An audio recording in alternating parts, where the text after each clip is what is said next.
Ladies and gentlemen, welcome to this week's Thrive in China Roundtable, hosted by Woodburn Accountants and Advisors.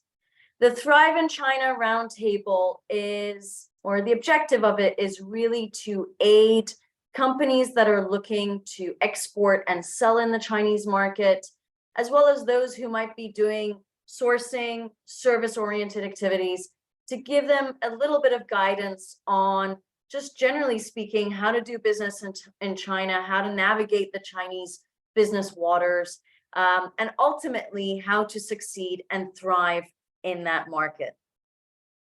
So just to give you a little bit of background, I love to understand who my audience is and who is joining my roundtable, or who at least has subscribed to my roundtable. So we aim to have newbies to China, startups in China, as well as experienced China hands come along and join our roundtables.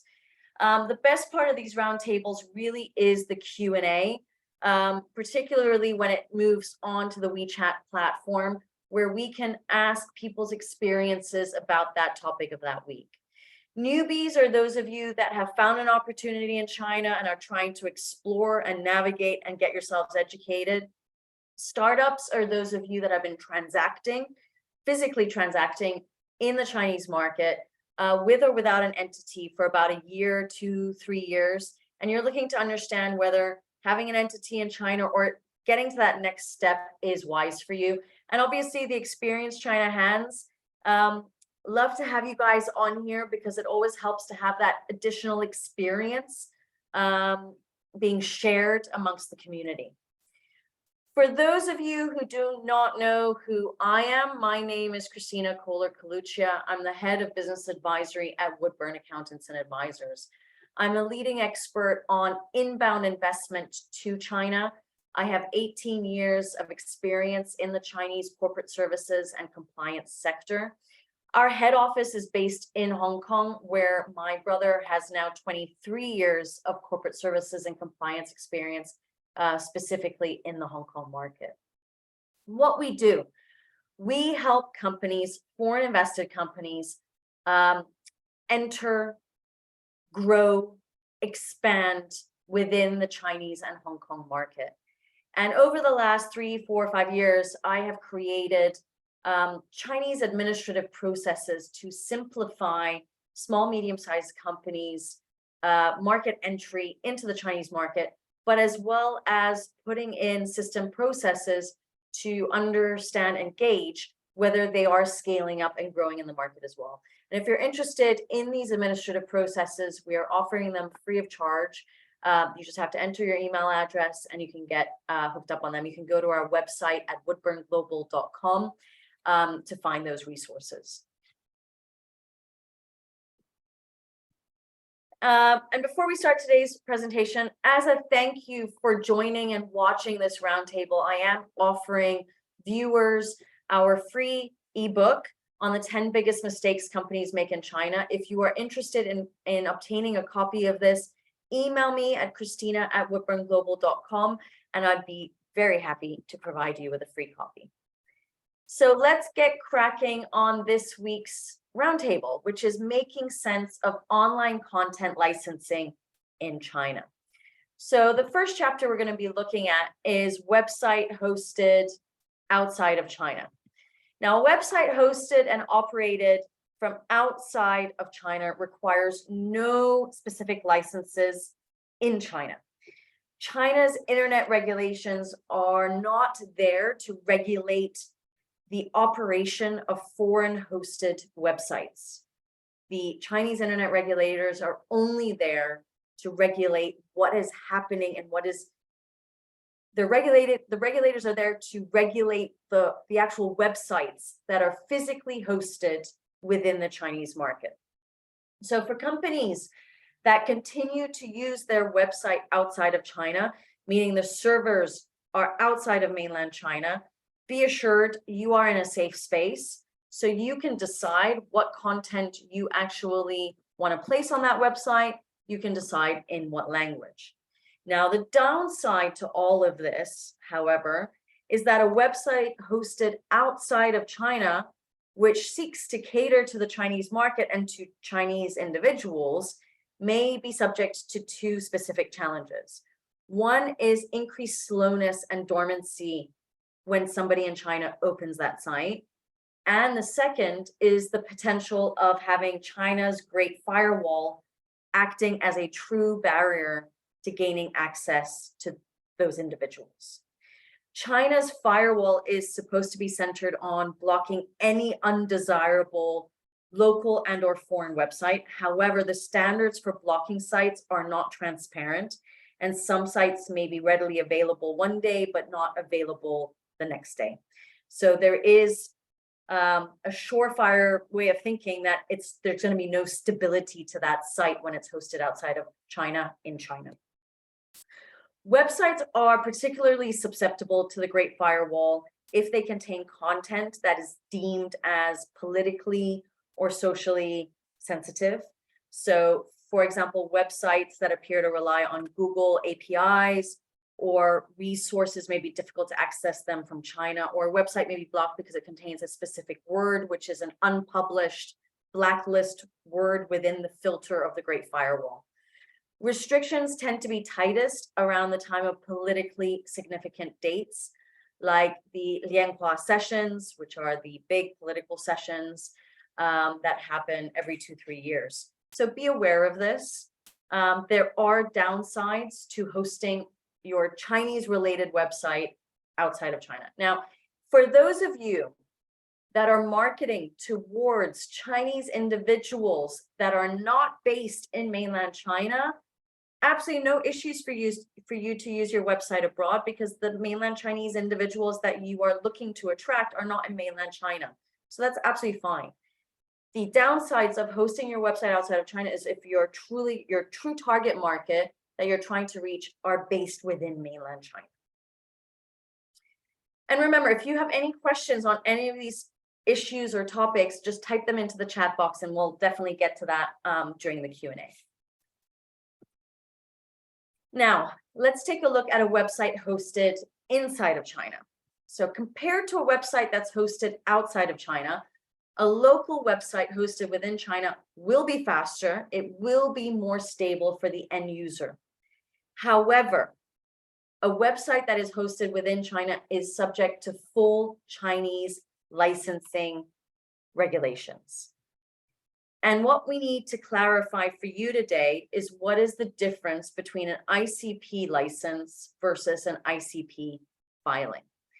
So under Chinese law, a company that provides commercial internet information services in China, which I'm going to translate for you, which ultimately means it generates revenue or makes profit from internet information services, for example, an e-commerce site, must secure an ICP license to carry out its business. Now, I just want to now clarify with you.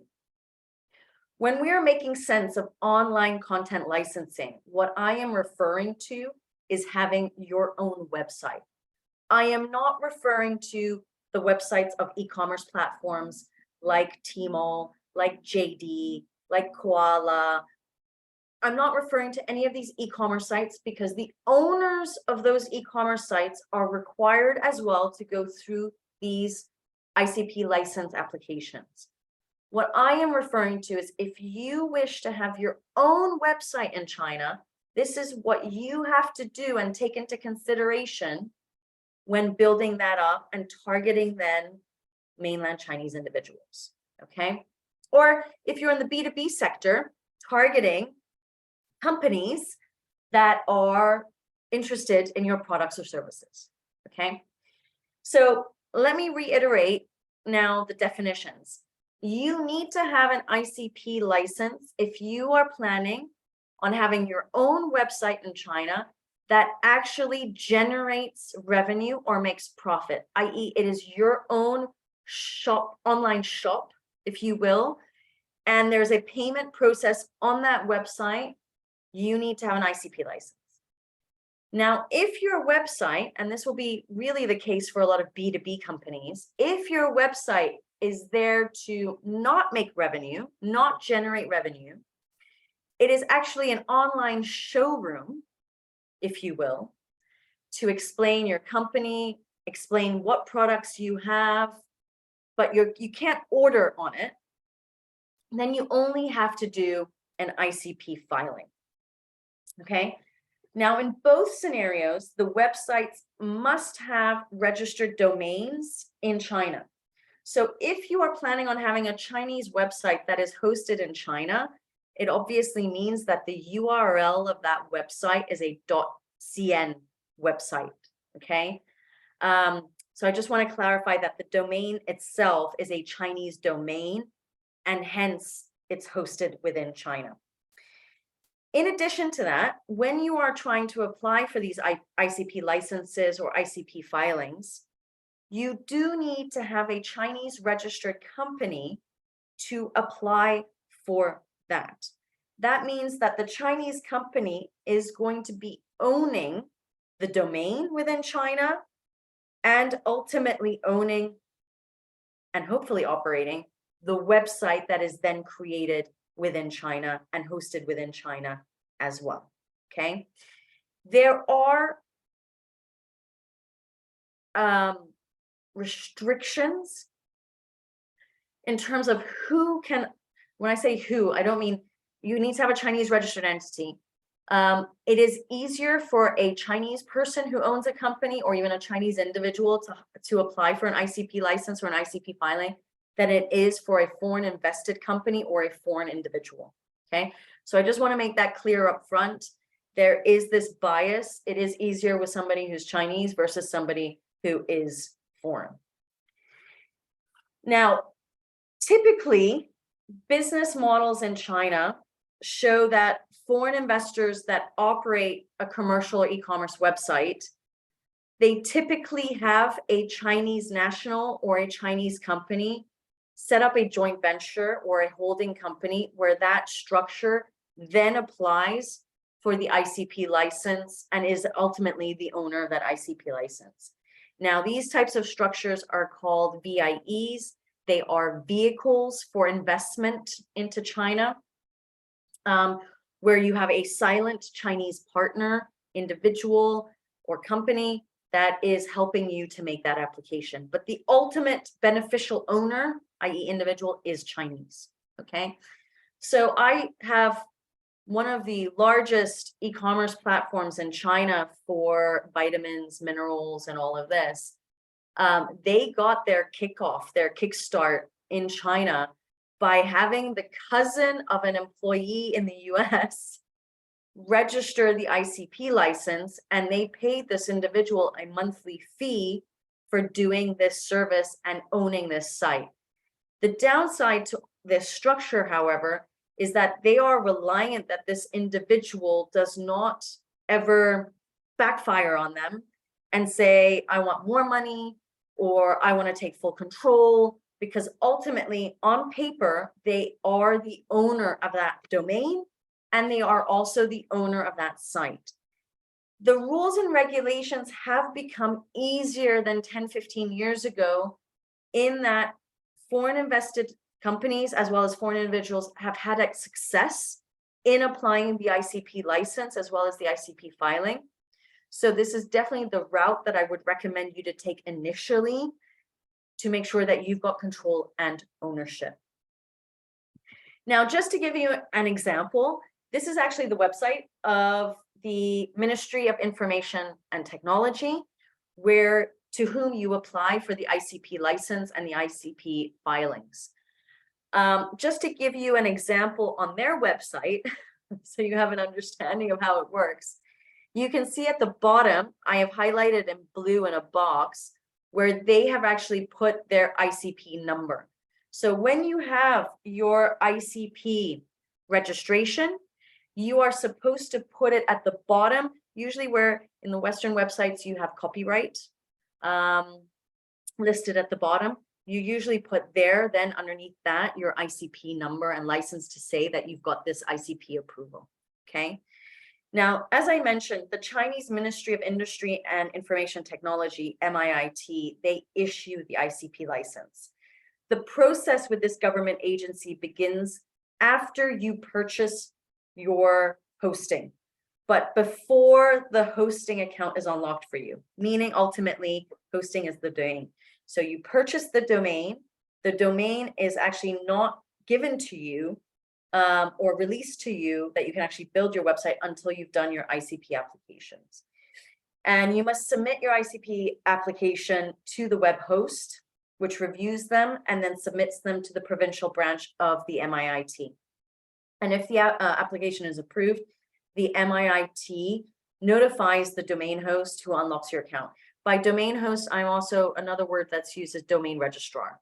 So there are about approximately between 70 and 80 domain registrar companies that help you to purchase the domain names, and they will actually do the ICP filing on your behalf, or ICP license registration on your behalf with the MIIT, okay?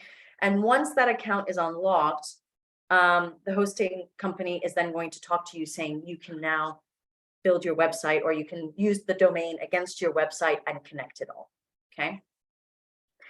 Now, I also want to reflect today other types of online businesses in China and what those regulations entail. So there is also online advertising. If a website posts advertisement for third-party products, not their own, so like e-commerce sites, right? Tmall, they do advertisements for third-party products, not their own brand name, right? They've got a whole list, like Amazon, a whole list of suppliers, companies that are putting up flagship stores, etc. And they are charging a fee for posting advertisements and making sure that they are a premium member on their site, etc. Now, the website will be deemed to provide internet information services for profit, i.e. generating a revenue, and hence they need to have an ICP license. So if you are also looking to have a website in China and you are planning on promoting for a fee third-party providers, I don't do this, but if I were to do this, for example, let's say on my own website hosted in China, I say I'm going to now market or help to market and advertise marketing companies and law firms and things like that that are added value to my service, and I charge a fee for it, I would need to have an ICP license for my website and put that on my website. Of course, only if my website is hosted in China and I have a Chinese domain. Online shop. Now, as we mentioned, online shop for a website that sells its own products without providing any other for-profit service, an ICP filing is sufficient. What's the difference between an ICP filing and an ICP license? Now, an ICP filing, as I mentioned before, is usually where you have a showroom and you've got no payment process on that site. Over time, this has developed that if you are now looking on your website to provide payment services, you can order online. The ICP filing will actually still be sufficient. You don't have to upgrade to an ICP license.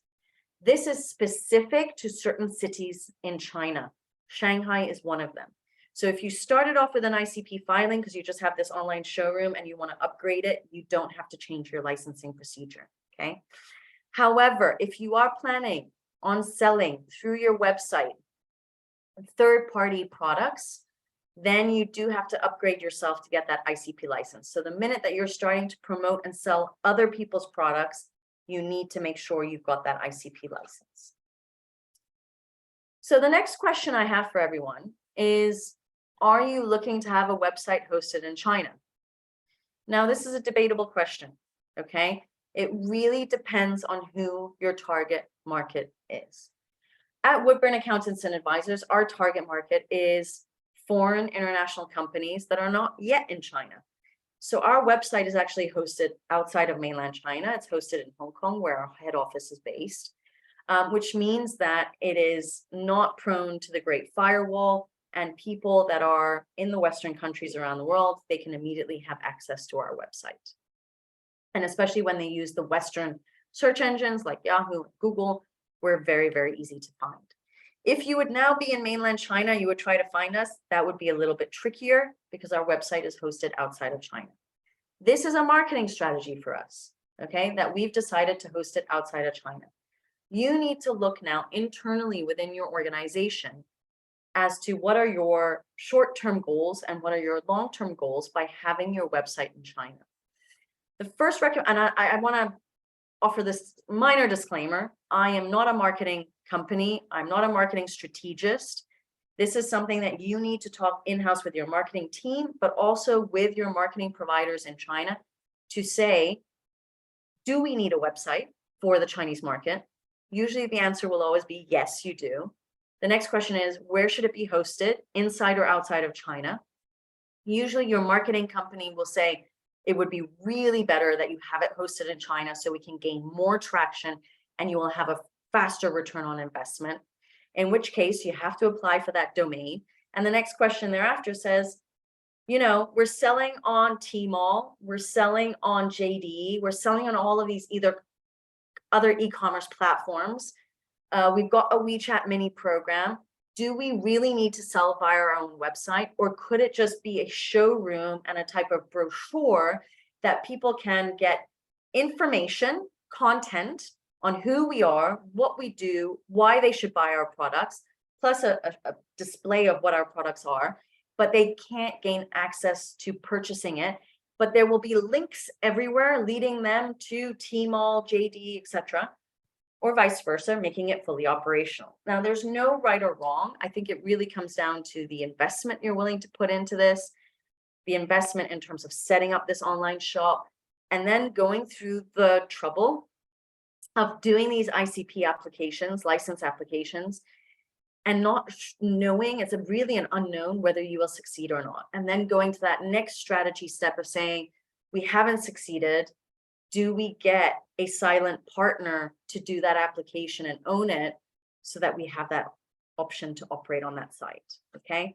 So the rules in China, unfortunately, are gray. You really have to go through this strategy process of understanding what your short-term and long-term goals are. Understanding also that the MIIT is a government office that is headquartered in Beijing with provincial bureaus throughout China that will do things in different ways and will approve in different ways and methodologies as well, that you really need to talk to the provincial providers to understand what you can and cannot do. You should also consult with specialists. And when I say specialists, I mean IT lawyers, really technologically oriented lawyers who are in that sector, talking to domain registrars, and not just one, but many. To give you one from the top of my head, there's GoDaddy.cn.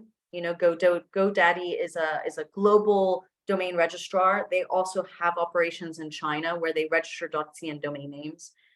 And there, like I said, there are 70 to 80 others that you can also then communicate with. But speaking and understanding will help you to solidify the strategy of what you want to do next. Now, I just want to give you an example of one such hosting company. So the big question is, who is Aliyun? Aliyun is China's most popular hosting related company. Many site owners go directly through this site to obtain their ICP licenses and ICP filings. And many site owners choose to go through this company also for their hosting needs, meaning they'll use them as the domain registrar and then use them as well for the applications for the ICP licenses and ICP filings. The company can sell, and I have no affiliation to them, guys. This is just me saying this is who most of my clients are using. Like, I don't have a website hosted in China, so it's not for me to say who is good and who is bad. I'm just giving you a reference here of one that I know multiple clients have been using and have been content with. Most of the time, your marketing strategist might refer you to a hosting company and somebody who would then do the ICP license and applications. I'm just giving you one here in case you want to research them and see what they're all about. So the company can sell hosting and domains that are tied together with your ICP license application, which I think is just working with one provider to do both is amazing. The downside to them is that this is the Aliyun website. I have done a Google Translate of their website so that you can see what is on there.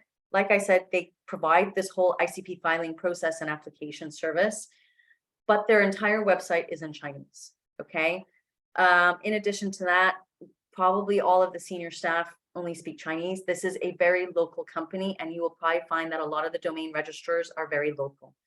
So you might have to go through an intermediary like your marketing company in China, or your IT law firm, to be able to guide you through the whole application.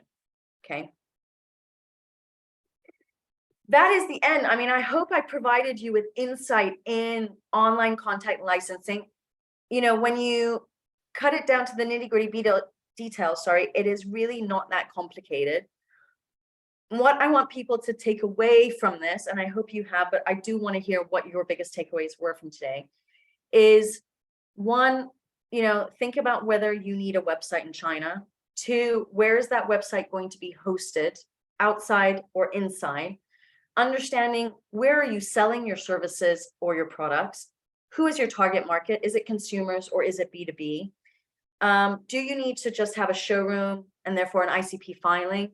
Or do you need to actually use it as an actual shop, where you've got payment processes and you're going to generate revenue through that online shop? Then you need the ICP license. It's all about strategy development with this, and there is no right or wrong. Okay. What I want people just to take away from this, and that's where my services have to come into play a little bit, is that to apply for the ICP filing and the ICP license, you do need an entity in China to be able to register for that. And then that's the next strategy decision is, do you set up an entity in China yourself to be able to do that? Or do you use a silent partner who already has a vehicle to be able to make those applications? Okay.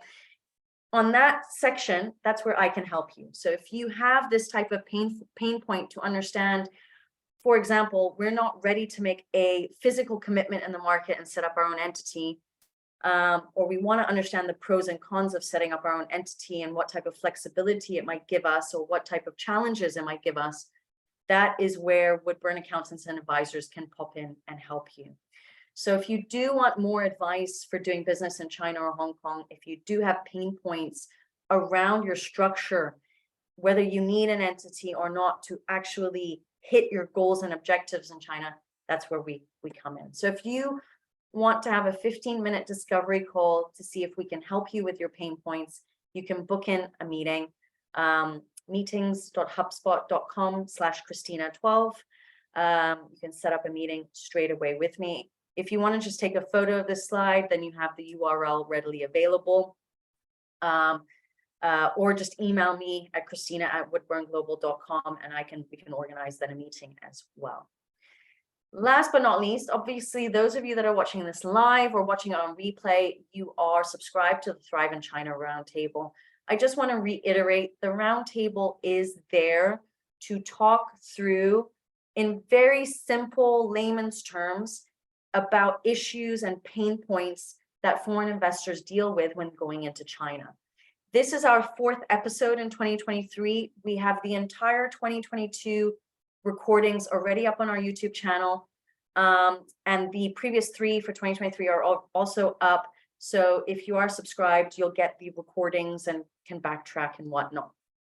But if you have colleagues, friends who might be interested, send them the link, let them register, and then they can participate and interact during these roundtables as well. Upcoming topics for the roundtables, we've got The Price is Right. Is your company on the money when it comes to cost structure? Managed office spaces versus smarter choice for your China startup. Looking at competition in China, and then looking at whether it's cost effective to outsource or not outsource in China.